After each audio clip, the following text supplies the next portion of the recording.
So I thought, while I'm on this very long road, and there's not much to do from a filming point of view. I mean, I'm not going to come across anything sort of unique. I mean, the views are great, a little bit overcast, but plenty time to kind of talk about some other things about the West Highland Way and things to consider if you're planning your own trip.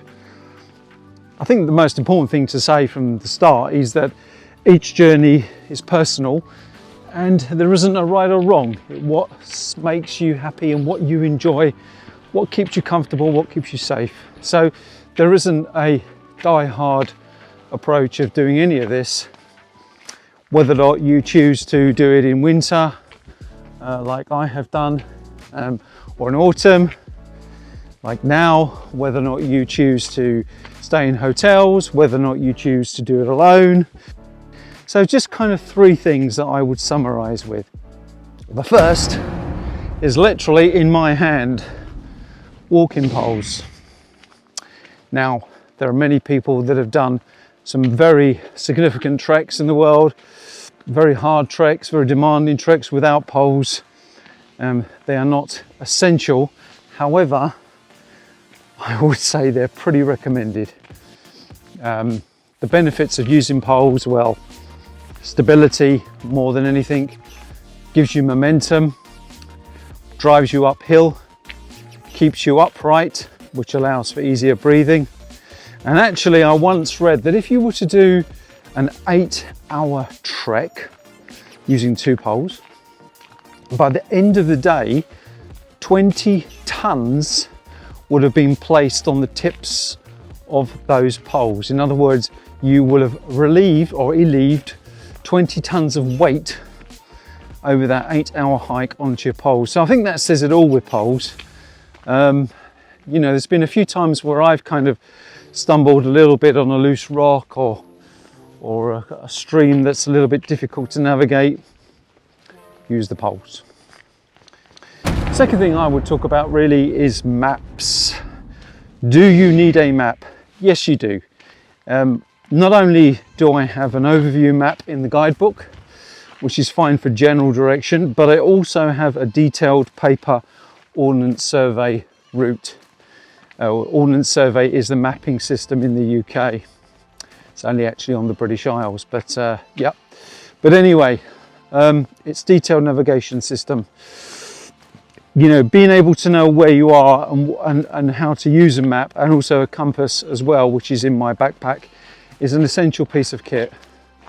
You could be slightly foolhardy in thinking I'll just follow the signs, but even on this route, and I've done it many times, I've been slightly disorientated where signs have been knocked down, eroded, or misplaced. I'm thinking, hang on a minute, where's the trail go? Never a point has it been difficult to re-establish myself, but nonetheless there has been points when it has been tricky, and definitely having some kind of paper mapping system is useful.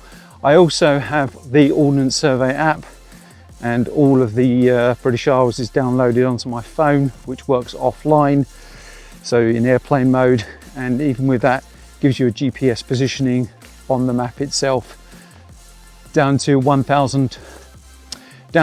to 25,000 scale, so pretty accurate GPS positioning, and that works again in airplane mode. Obviously power is a consideration, but if you use it conservatively and you're carrying a power bank, then you should be okay. So I would take a map. It's also, maps are great, you know, spreading them out on the kitchen table with a cup of coffee, working out where you're going and then reflecting on where you were. So maps are a great piece to have, but I wouldn't recommend doing the West Highland Way or any trail without knowing exactly where you are and working out your escape route. Most accidents happen when people get lost. Third and final thing, and that's weight. What should you take? Now, all I would say, and like I say, it's all personal choice, is whatever you take, ask yourself, do you really need it? Because the thing that ruins the West Highland Way or any long distance trek is carrying too much stuff. Pack it, then put it all out on the floor, look at it, pack it again, put it all on the floor, take stuff out.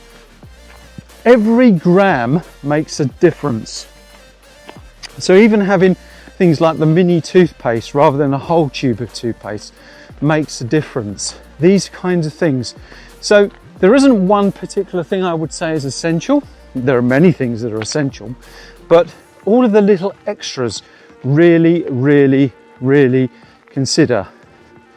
Because at the end of the day, what ruins any trip, and I've failed many attempts in the hills, also on the West Highland Way, is having too much stuff. Now on this trip, I am carrying quite a lot of stuff, but that's also because I'm filming.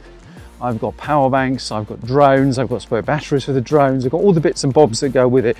So there are some extra kilos into my pack, but still keeping your pack light is really, really essential.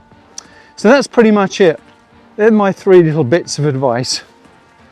They're just sort of things that I've learned over the years and sort of made my own assumptions, mistakes that I've made, and no doubt will continue to make in the future. But nonetheless, it's just my take on it. So hope you're going to plan your own adventure soon and carry on hiking, eh?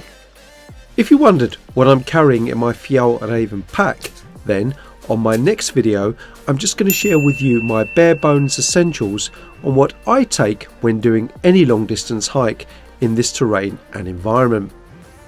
So please subscribe and follow more of my YouTube adventures.